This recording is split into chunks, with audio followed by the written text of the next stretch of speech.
So for this exercise, we're going to be doing our hip hinge, same way as we do regularly, but we're going to be adding a resistance band to this. We're going to do it two different ways.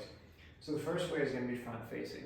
What I want to make sure with my arms is I want to make sure that I am supported through the side body. So through this space here, I don't want to just be collapsed down through here, and I don't want to be shoulder lifted up. I want to be supported through. So an easy way to get into that is to basically hug through your sides to start, and then lift your arms up and into space. Now notice how I lean forward ever so slightly. The reason I do that is because if I stay here and I try to set my butt back, I'm gonna go backwards. So what I need to do is I need to create just the tiniest little bit of lean. Then from there, I'm gonna settle the weight, sink the weight all the way down to my feet. I'm gonna find that nice neutral pelvic position. And then I'm gonna continue pushing forward as I start to hinge my hips back.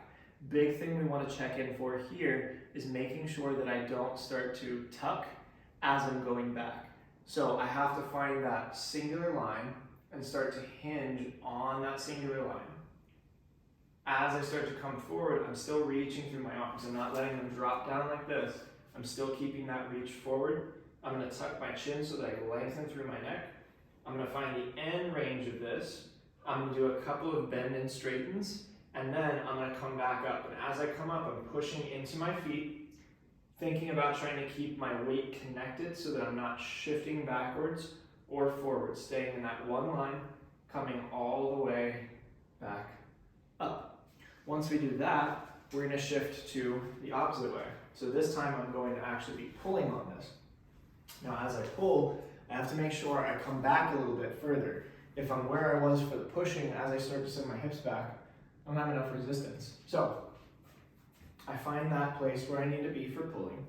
Then what I'm going to do is I'm going to think about still that same hugging underneath. Now on this side, what I'm going to have to do is as I start to shift my hips back, I'm going to have to actually reach my hands forward. And I want to make sure that I'm not letting this pull me into a more curved position. So if that starts to happen, what I need to do is widen my arms and create just a little bit of a pull so that I get the side body on the back side to activate. Then from here, I can go into my bend and straighten.